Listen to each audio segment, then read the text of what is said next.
Hello, everyone, and welcome to another episode of the Financial Advisors Want to Know podcast. I'm Catherine Tindall with Dominion. We are a specialty tax and accounting firm for advisory practices. And on today's episode, we're going into a more nuanced tax topic that you might not be aware of. I find oftentimes even CPAs are not aware of this part of the tax code. And so on today's episode, I have with me Jeff Newcorn. Jeff is an expert in the WOTC, the Worker Opportunity Tax Credit, and he's been involved in organizations that are been processing these since the 90s. He's a member of NEON, which you can explain what that is, and he's been doing lobbying and advocacy work at a federal level for this program. So thanks for coming on the show, Jeff. I appreciate you being here today. You're very welcome. I'm very excited to be here. So tell me a little bit before we kind of dive into this, how things have been over at NEON, because you guys do lobbying for the credit, is that right? We do. Several of the leading WOTC firms or firms that include WOTC, some very nationally known names, as well as some medium and smaller sized companies kind of band together in partnership to basically do hill walks, fundraisers, educating politicians about the benefits of this work opportunity tax credit, which we're going to talk about, to get them to consider what to do with this credit. This particular credit, the work opportunity tax credit, unlike, let's say, the R&D tax credit, which was made permanent a few years ago, it too was basically an extension. Work opportunity tax credit is an extended credit as well. And through lobbying, we create awareness, and we're looking someday, hopefully, maybe to see WOTC also be made permanent. But at a minimum, we'd like to see it be extended as well. So I'm sure I'll be in Washington quite a bit this year.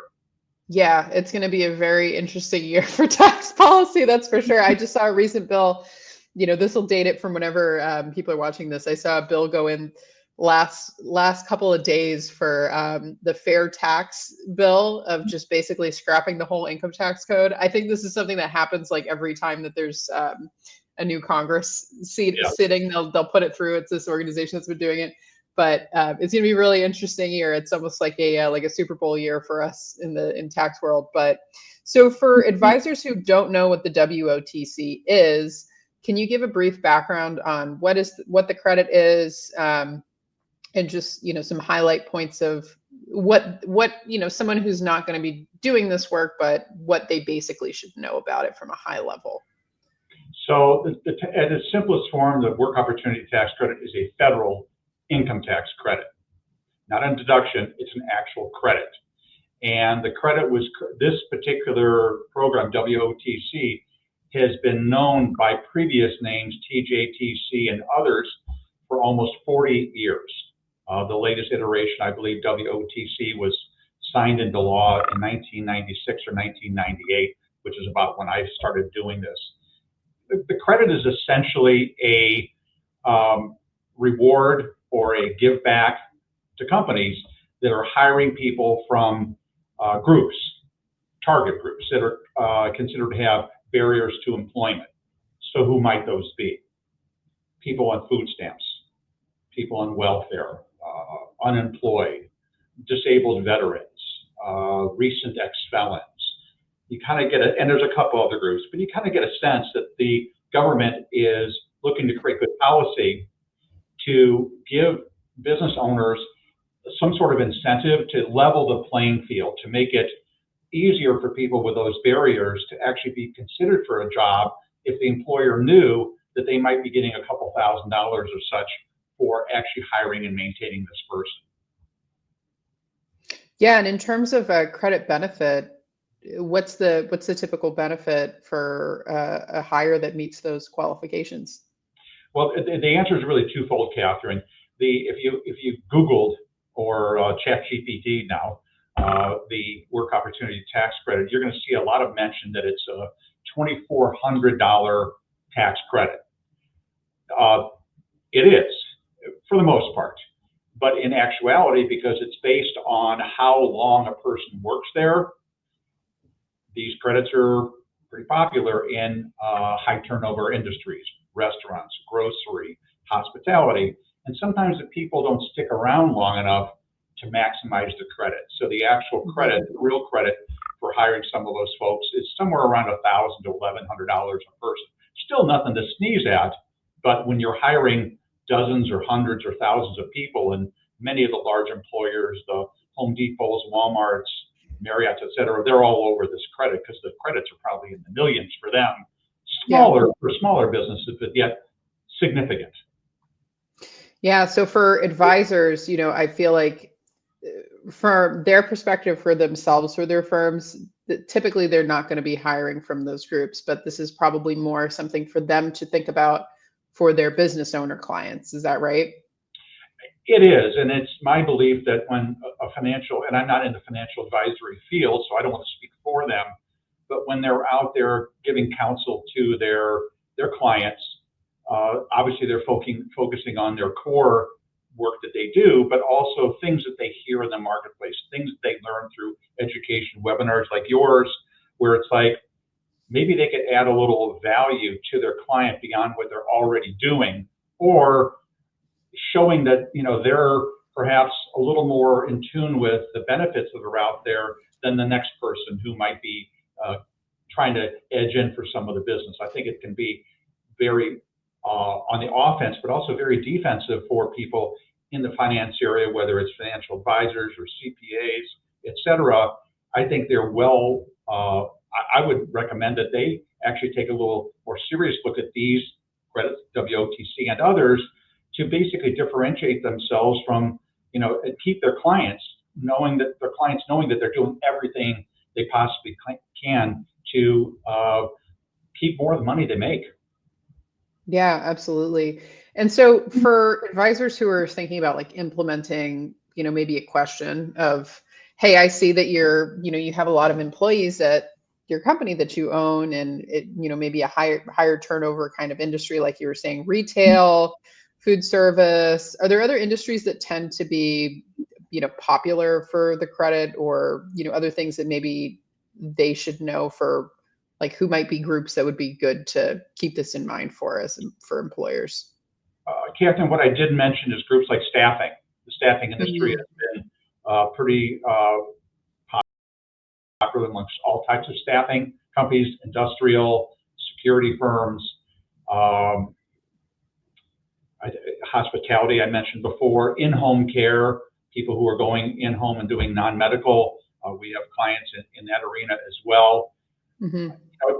What we see is the folks who might be working at a fast food restaurant one day might next day be working at a security firm or bagging groceries or cleaning hotel rooms. So the industry is rather fluid, and we tend to focus our attention on those that have higher than average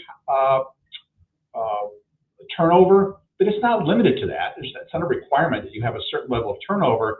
It's just when people out there like your folks on this call are thinking about who am I talking to, anybody who's really doing any level of hiring beyond just the minimum required. A small company with 5 people who never has any turnover probably isn't going to be interested in this.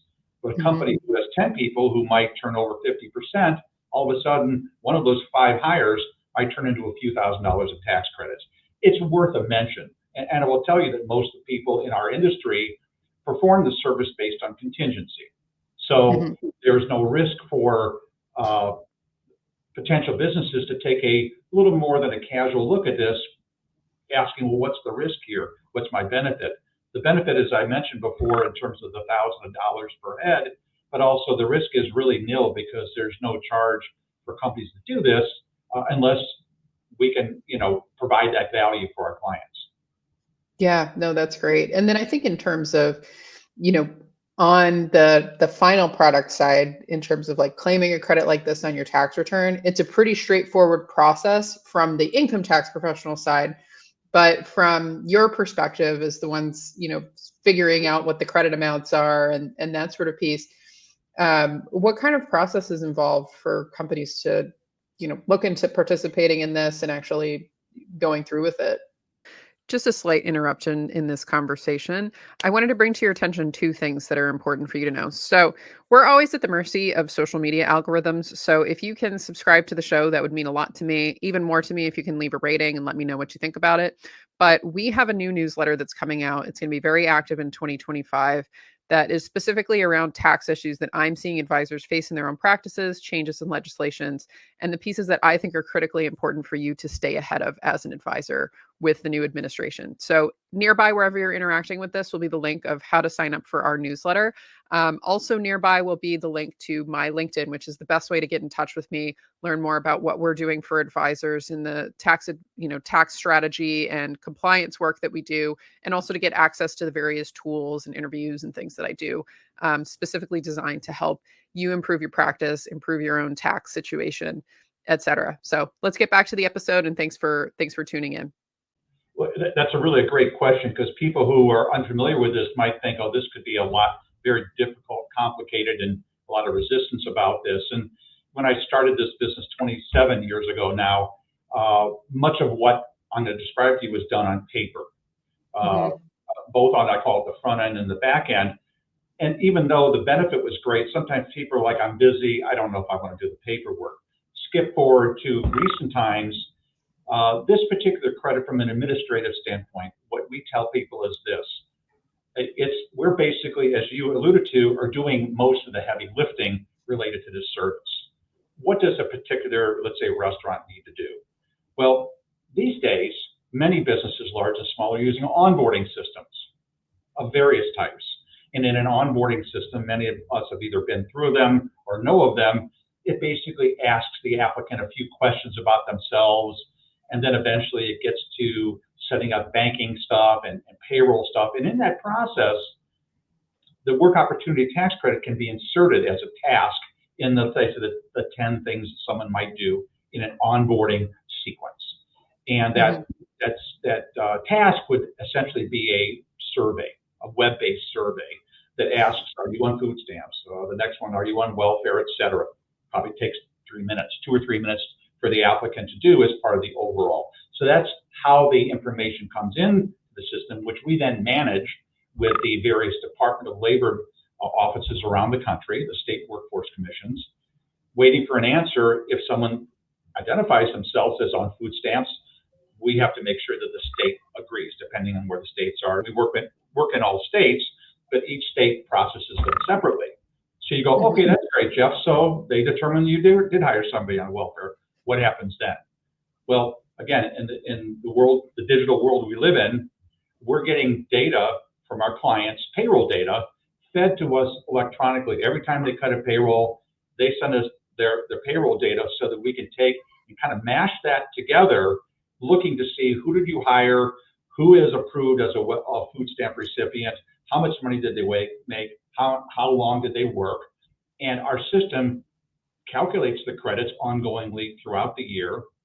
And the other piece of this for the CPAs that the folks on this call know, or that might be interested in this, is we actually provide specific customized reports so that the CPA, instead of having to do any work on their end, they basically can take the numbers and drop them right into the schedule. It's called Work Opportunity Credit Schedule from the IRS, which feeds up, I think, to the 3800 form, and then all through the various types of corporate organizations. But the point is, we're providing all the steps that need to be taken that a company could do on their own, but because of the somewhat complicated nature sometimes of the actual credits themselves, they'd rather have somebody else manage it to make sure it's right. Because when it comes to tax credits, Catherine, you don't want to be too high or too low. You want it to be right on. Yeah. You want to get the money, first of all, and you want to make sure that if you're ever audited, that the numbers have the data and the documentation to back it up, and that's what we do. Yeah, no, that's great. And I think for people, listening, a big component just to keep in mind is because this is something that's claimed as a federal credit on an annual basis, it's just rolled into part of your normal return filing. And it's not something like with other programs that Jeff and I have had to deal with in the past, where you're waiting for the government to process a separate thing to issue you a refund. Like, this just goes through as part of your normal filing process. So it ends up being, on the CPA side, on the income tax side, it doesn't really add much complication on our side of things. It's really just getting the paperwork and the credit calculation itself done correctly. So for advisors who are interested in maybe learning more about what you and your team are doing. What's the best way for them to, be able to understand this process a little better, or get more resources or things that might be useful for their clients in terms of, understanding this credit better for people who could qualify for this? Well, if they're going to reach out to me, I believe you're going to be providing them with a link to our website, where rjeffrey.com. It has a WOTC page. I'm kind of old-fashioned. I like to talk to people about these things because, unlike some other credits, which are very easy to understand, most of the people that I've turned from prospects into clients, we've had a back and forth exchange about what is this, what do I have to do, what are the risks, how does my CPA know? In 5 minutes or less, probably a lot less, they can get a better sense of this than just trading emails. So, if you want to publish a number, I can tell you the number if you'd like. Yeah, if you want to give it. Sure. You'll make a lot of friends. Everybody called you. Area code 224-420-2846. Glad to receive a call. That's what I do. Very nice. And delighted to explain to people, fill in some of those gaps that they're hearing about and going, maybe I should explore this a little bit further. Maybe I should mention this to some of my clients.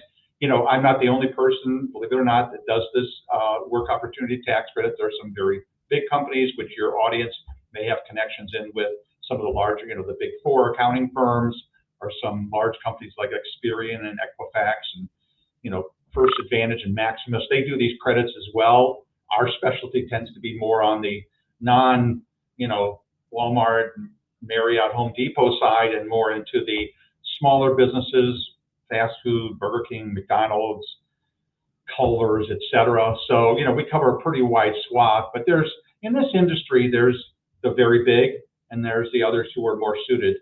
And we'd love to work with those folks. I think I may have skipped over one important item here as we get through 2025 and beyond. I mentioned that the Work Opportunity Tax Credit it's an extender bill. So we're working hard right now to get the program extended beyond where it's currently set to expire. It's set to expire on 12/31 of 25 this year.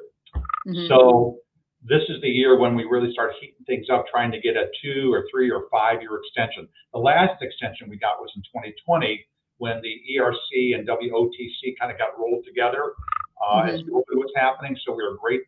Love to have that 5-year extension. We're fighting to have another extension as well. So that's really, that weighs heavy on us right now to make sure that this credit is available. If people are going to learn about this and start doing it, that they know they have a runway, not just through 25, but for many years ahead.